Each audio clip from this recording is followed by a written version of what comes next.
Let us see some multiple choice questions on Fourier transforms. Let's start with the first question. The first question is as follows. The time domain representation of a signal is called A. Spectrum, B. Waveform, C. Time, D. Frequency. Okay. So, we have seen earlier in so many sessions that a signal when is represented in the form of a time domain is called as a waveform, is it not? So, the answer is waveform.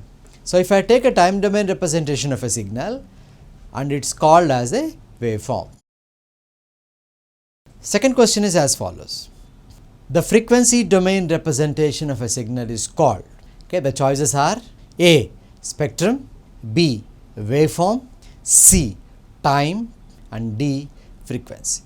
So, we have seen earlier, or we also are aware of the fact that a signal in frequency domain representation is represented by the name spectrum. So, we always call it the spectrum of the signal. So, the answer is A. Okay, let us see this here.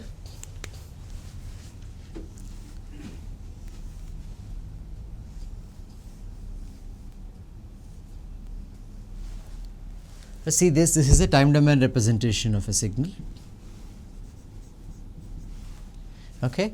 So, this is the time domain representation. What we call this? We call this as a waveform. Okay. Now, the same signal if I represent it in the frequency domain, that is, let us say I have something like this. Okay. Then this is in the terms of frequency. So, let us say this is certain frequency and this is certain frequency and this is x of f. So, it is a frequency domain. This is called as a spectrum. Okay. So, if you see this, the waveform is continuous whereas the spectrum is discrete. So, this is called as a spectrum, this is called as a waveform. Now, let us look at the third question. The third question is as follows. The amplitudes of the components in the frequency spectrum of the signal are peak values, RMS amplitudes, their average values, or D, none of the above. It means we are showing you the peaks, isn't it? We have, when we draw a frequency spectrum, we are drawing it with a certain amplitude. What does that amplitude represent? Does it represent the peak value? Does it represent the average value? Does it represent the RMS value, or is something which is different from all this? So, let us see the answer. The answer is it is a peak amplitude. So, whenever I draw the amplitude of a frequency spectrum of a certain signal which is a continuous in time domain, then I will get a spectrum whose amplitudes are the peak values of the signal. They are not average, they are not RMS, so they are all peak values. The question is as follows.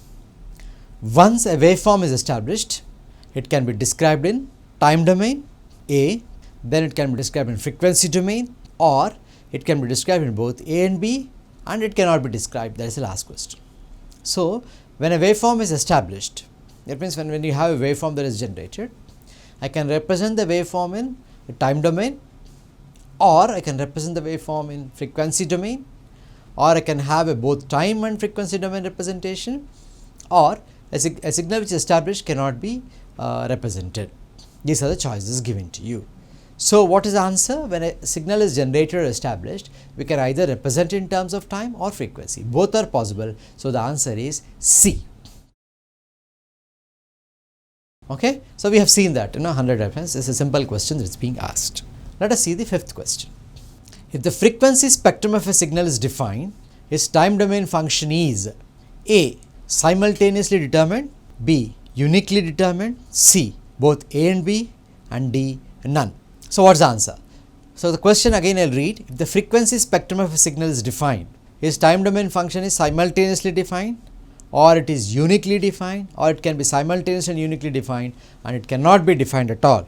The answer is it can be simultaneously defined and also it can be uniquely defined.